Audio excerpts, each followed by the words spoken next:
Yes, what up? Say. This is Kundai and welcome back to this channel. If this is your first time to be here, don't forget to subscribe and also like this video and also click the notifications bell icon so that you will be notified every time you upload my videos because we do that every day. Right, so pane nyaya irikuitika, pane mufesi anonzi El Gringo. I don't really know a lot about this guy, but ndangosangana naye ndachida kuita video ine makuseni, but just that I had to go somewhere, so ndosaka ndazononoka kuiunza. Right, so nyaya yaitika ndeyekuti mufesi uyu ane malive aari kuita, like ane malive akasiyana-siyana aari kuita, anenge achitaura nyaya dzine chekuita nebusiness ende anenge achiprovoka mind dzevanhu. Ndozvinhu zvandakwanisa kuona because ndachimboona mavideos ake akasiyana-siyana ndikaona kuti aiwa mufesi uyu ko nyaya dzake chaidzo ari kudzidzisa vanhu kuti unofanira kuita mari handitika, but mutauriro anenge achiita ndeyekuti anenge achiita zvekuti asakupuruzira daiso achikuti aiwa chichi aiwa zvichaita chichi anenge achitokudzora kuti tseki zvaurita zvakadhakwa ende kana wasvorikoka ndezvako izvo. Obviously maimani ndichangenda kuzviita vaninoziva ndichangenda kutuka vanhu kwete kutuka kwekuti putseka ya, but ndenda kuti iwe kushaya mari uri kuzviitisa handitika ende zvinhu zvazotsamisa ukauzwa kunzi kushaya kwako mari kuzviitisa. Ndakambozviudzwa rimwe munhu rimwe yanzi kushaya mari haiwa unozviitisa ndikati apa mese is a millionaire aindudza kuti anzi shaiwe unozviitisa ndikati chisari serious here. Ndakarwa dziyo ndaenda kumba ndakazvimba bhibho kudai so ndati mufesi anonidza kuti anzi hausi serious, but ozati chika zvinhu izvo zvakandibatsira and I still remember that day and even up to now zvakandibatsira kuti ndizive kuti aiwa kuzviitisa shuwa kazhinji kacho. Yes, you can say kuti aiwa baba vangu vanga vasina mari havere kwavakabva kana wherever, but now that you are here and you are probably 20 years, 21, 22, 24, 27, 36, 39, kana vasina mari nyaya yacho zhinji 95% yacho imhosva yako iwewe. Like this or not, but it's true. So if you want to hear more about this kind of message, inonoti kunofollow munhu anonzi El Gringo. Ndaona hendo yakanzi El Gringo first.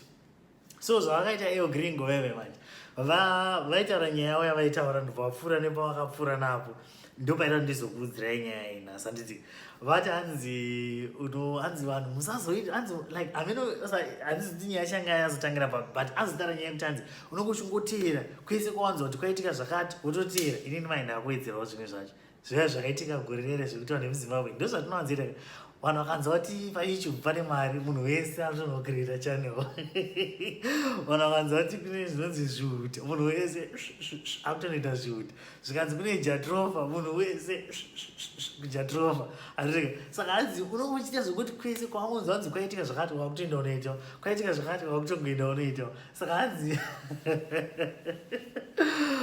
izvo vaira kukoma El Gringo wabva vapfuura nepana Jasignal, zvikanzi kutange Jasignal uyo anoimba anojamba hanzi Jasignal chipo chake chaichecho kujamba. Hanzi haafanira kunge achitoita zvekuimba, haana kana chipo kana chekuimba kana one. Akangonzwa kuti kunana Soja Love vari kuimba kana kuti kunana Japanese anana Winky D vari kuimba, then vatanga kuti ndekupi kune mamaiki vatomhanya ikoko watosvika kwatanga kutoimba. So I was like pandaona video yedu mfisi yaraidza kuti chi like ndaverenga macomments vanhu vananga vachitanzi but chaiwewe ungabva wazodaro here man, like ungabva wazodaro here imwana anoimba one like sezvakaita Jasignal has got quite a number of masongs akatoita mahiti chaiwo and ane voice ribo. Inini hamusiri kuzva kwandoita voice rake pamusic ndorifarira I've got a number of masongs andakanzwa aimba. Umwe akatanga kuti but kutaura chokwadi because mufesi anonzi Jasignal anongoimba zvimbo zvotaimba kumasports obva atosvika kutotanga kutoti hanzi wakauya wega kuzorohwa chichi hanzi daizviimba tiri murori tichienda kumasports izvo. Saka iye anongoimba zvimbo zvavanhu zvanacharamba ndaedza kuidya nyika yaramba kupera chichichi hanzi zvake chaizvo zvaanoimba ega chaizvo zvapatomborina. And I was like okay. Now I don't really know a lot about music yamkoma Jasignal, but obviously after this video, I'm gonna have to try and watch that because what is really going on. But vanakwana vachidefenda just signal and vanakwana vachiti but mukoma imimi eogringo mukabva madaro here. This is music and this is our Zimbabwean music and we shouldn't be like pulling down each other like that. And I think I can agree with that person. We shouldn't be pulling down each other. I think what the man can do, since he is a millionaire, I've heard him saying I'm a millionaire in a certain video. So since he's a millionaire, I think it's good that he can take people like Anna Jasik Nawaj over Jasik. What's you need to Nagamozongo Naisara Hanzi, Chipoga, ne effort. Andizika pane time yekuti munhu anogona ngaine chipo chekuita something andizika but kana anga asiri serious nechipo chake ichocho anogona kusaendera mberi anogona kusatoita successful but kuita munhu wekuti chipo hatomborina but anozvifarira zvinhu izvozvo ende anoshingirira kuzviita munhu iye akashingirira akakwanisa kupiwa maresources anokwanisa kuenda kure. So looking at people like him, since he's a millionaire, I believe he can go kuna Jazz Signal over Jazz Signal chipo hauna shamani but alright ndazvona kuti neshungu. So since neshungu, I'm going to help you kuti usvike pastandard randokwanisa kuzoona kuti aiwa mukomana akugona manje. Handiti kana umeendesa kuchikoro handi kune zvikoro zvekuimba or something like that. I don't know, something like that. But it just got me thinking kuti what is happening. Mukoma wangu anonzi eogringo varida kuedza kuti asi varikutsvaga munhu wekudhokonya kuitira kuti paite noise kuitira kuti vataure like sezvatoti takutotarire zvavo tivatataure zvavo here, of which it's a strategy which is also a good strategy kana iri business. Pamwe vanenge vachitozivana signal, you never know. Pamwe vanenge vachitoti signal 5000 achingoda kungokuridzawo kuitira kuti you never know. Because nowadays they're telling you, you never know.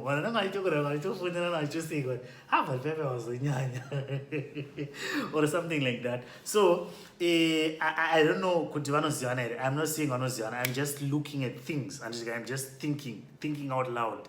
I don't know. Just like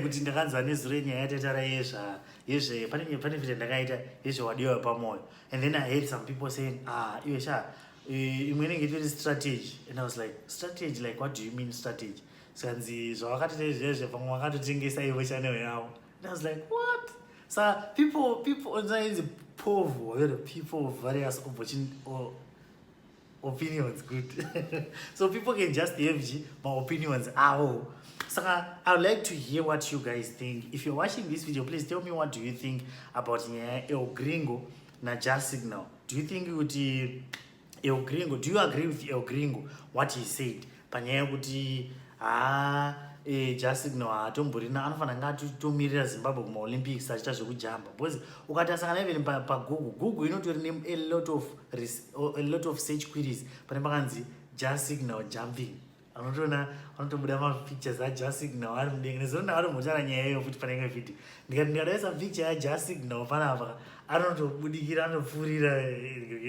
He's very good and he knows I understand. I love it. He has got some energy and I love the energy that he has kana ari pastage. But ndatozoshamisa kuti vamwe vanotoziona sekuti anofana nga achiita zvekujamba haafana nga achiimba. So I'd like to hear what you think. Do you think that Jazz Signal afana nga achiregedza kuimba oita zvekujamba kana kuti you think kuti mukoma El Gringo vanenge vazopfurirawo mberi wakomana vabva vazodawo kuzovatakawo munhu like that vanozivana here kana.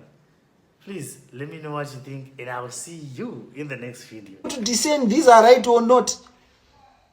Ukava munhu anongomhanyira zvese ungoti chaitwa naningi unoita tarisa vanhu unopedzera uitongana, for example unopedzera uitongana Jazz Signal era vanoimba hapana talent remusic hasiri izvo zvake zvezvi munhu anojamba uye imagine achimirira Zimbabwe. Tingada titori nechimunhu chedu chakatakura Olympic world record yekujamba but vakangomhanya pavamuzoti kuna vari kuita zvemusic kubva vamhanya talent racho remusic hapana. It's true. Be able to discern these are right or not. Ukava munhu anongomhanyira zvese ungoti chaitwa naningi unoita tarisa vanhu unopedzera uitongana, for example unopedzera uitongana Jazz Signal era vanoimba hapana talent remusic hasiri izvo zvake zvezvi munhu anojamba uye imagine achimirira Zimbabwe. Tingada titori nechimunhu chedu chakatakura Olympic world record yekujamba but vakangomhanya pavamudza kuti kuna vari kuita zvemusic mva amhanya talenda racho remusic hapana kana pana. It's true.